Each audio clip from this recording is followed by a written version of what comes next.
자, 반갑습니다. 배동찬 교수의 맛있는 돈 이야기의 배동찬입니다. 자, 여러분 반갑습니다. 공동주택 공시가격보다 못한 아파트 가격. 참, 그래.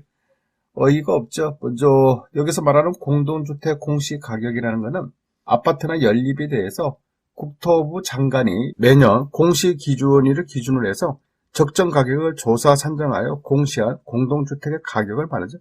쉽게 말씀드려서 정부가 생각하고 있는 아파트 가격이 공동주택 공시가격이다라고 말씀드릴 수 있을 것 같고요. 통상적으로 본다면 공동주택 공시가격은 시세 대비해서 70%에서 75% 이 정도 라인으로 이제 형성이 된다라고 말씀드릴 수 있겠죠. 따라서 아파트 실거래 가격이 10억이라면 공동주택 공시가격은 7억대에서 7억 5천 요 사이 금액이 일반적인 공동주택 공시가격이다라고 말씀드릴 수가 있다는 겁니다. 이러한 공시가격은요, 정부가 생각하는 아파트 가격으로 흔히 재산세와 종합부동산세의 납부 기준이 되며 또한 근간보험료 납부 기준도 이러한 공시가격의 기준이다라고 말씀드릴 수가 있다는 겁니다. 핵심은 시세보다 훨씬 낮은 금액이 이제 공동주택 공시가격이라는 거죠. 그런데 요즘 거래가 된 실거래 가격은요, 이러한 공동주택 공시가격보다 낮게 거래가 이루어지고 있다는 겁니다. 서울 강동구 고덕센터를 부르지오인데 전용면적 59제곱미터인데 여기 딱 보시면 공동주택 공시가격은 8억 2,600만 원에 나와 있죠. 그런데 실제 거래된 금액은 6억 350만 원에 거래가 됐다는 거죠. 그러니까 이건 믿기지 않는 사실이 실거래 금액이 발생됐다. 경기도 의왕시 청계마을 휴먼시 아파트 전용면적 121제곱미터인데 요 아파트의 공동주택 공시가격은 9억 100만 원이라는 겁니다. 그 층수로 보면 2층이지 않습니까? 그래서 2층, 층수는 2층이고 전유 부분 면적은 121.07제곱미터라는 거죠. 그리고 공동주택 가격은 9억 100만 원이라는 거죠. 그런데 이 아파트가 작년 12월 달에요.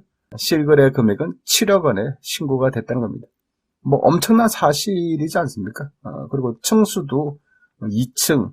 그래서 이제 공동주택 가격도 비교가 동일한 면적의 동일한 층수 2층을 비교를 했다는 거죠. 어떻게 보면 좀 놀라운 사실 아니겠습니까?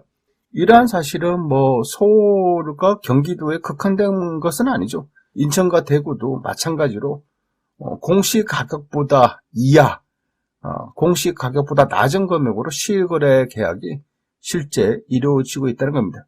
물론 이 중에서는 직거래된 것도 있을 거고 공인중개사를 통한 중개거래도 있겠지만은 실질적으로 공동주택 공시가격보다 못한 금액으로 실거래 금액이 이루어지고 있다는 점에서 어떻게 보면 경악을 금치 못한다라고. 따라서 현재 실거래가 대비 공동주택 공시가격은 평균적으로 전국 평균은 71.5%인데요. 이를 올해 4월 달에는 이제 71.5%를 69%로 이제 정부는 낮출 계획이라는 거죠. 이처럼 공동주택 공시가격이 낮아지는 이유, 그거야 당연한 거지 않습니까? 집값은 실제적으로 이처럼 떨어졌는데 세금은, 그렇죠. 재산세, 종합부동산세, 세금은, 근간보험료, 세금은 오른 금액으로 세금이 징수되고 있으니까 이러한 부분에 대해서 조세 제한이 있을 수 있다는 거죠. 아무튼 이처럼 공동주택 공시가격이 일화가 되면 첫 번째로 우리가 느낄 수 있는 거는 그만큼 부동산 시장이 하락장에 있다는 사실, 이렇게 알 수가 있다는 겁니다. 그리고 두 번째로 본다면 재산세, 종합부동산세, 국민주택 채권 금액이 앞으로 인하될 것이다. 그리고 더 나아가서 본다면 근간보험료 등등 이제 인하 효과가 나타날 것이다. 왜냐하면 근간보험료 또한 마찬가지이지 않습니까? 정부가 생각하고 있는 아파트 가격, 즉 공동주택 공시가격에 의해서 세금이 책정되기 때문에 앞으로 근간보험료도 인하될 가능성이 많다라고 말씀드릴 수가 있다는 겁니다. 이상까지 배동찬 교수의 맛있는 돈 이야기였습니다. 감사합니다.